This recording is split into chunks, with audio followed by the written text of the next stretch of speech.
بسم اللہ الرحمن الرحیم۔ ایک ماں کی اپنی بیٹی کو چند نصیحتیں۔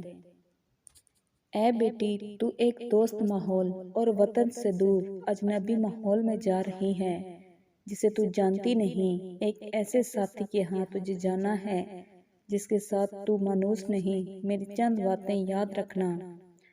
پہلی بات، اپنے شوہر کے ساتھ کنات اور سادگی سے زندگی گزارنا۔ اس کی بات غور سے سننا اور اطاعت کرنا، کیونکہ کنات میں دل کو راحت پہنچتی ہے اور اطاعت و فرما برداری میں خاوند خوش ہوتا ہے۔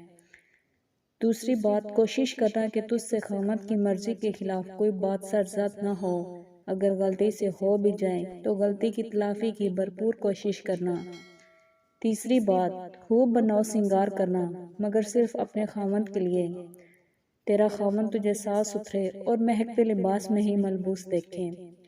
چوتھی بات، اس کے کھانے کے وقت کا خیال رکھنا، سونے کے وقت بھی اس کے آرام کا خیال رکھنا، کیونکہ بھوک کی شدت ناقابل برداشت ہوتی ہے اور نیند سے اچانک جگانا غصے کا سبب ہوتا ہے۔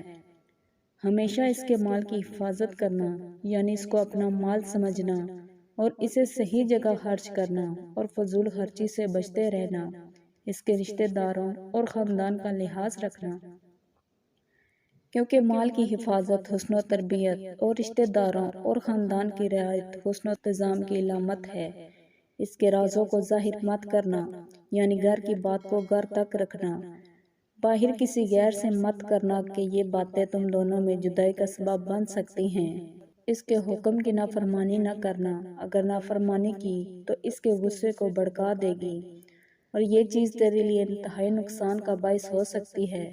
تجھے اچھی طرح معلوم ہونا چاہیے کہ یہ تمام چیزیں تو اپنے خاوند سے اس وقت تک نہ حاصل کر سکے گی جب تک تو تمام معاملات میں اپنے خاوند کی خواہش اور رضا کو اپنی مرضی پر ترجیح نہ دے۔ اس گھر کو اپنا گھر سمجھنا، اس کے ماں باپ کو اپنے ماں باپ سمجھنا، تاکہ تیری اجنبیت جلد از جلد منوسیت میں بدل جائے جو تیرے وہاں رہ سکنے کے لیے لازم ہے۔ اللہ تجھے اپنی رحمت کے سائے میں رکھے اور تم دونوں کے دلوں میں ایک دوسرے کی محبت ڈال دے۔ اللہ تعالیٰ ہر بیٹی کے نصیب کو اچھا کرے۔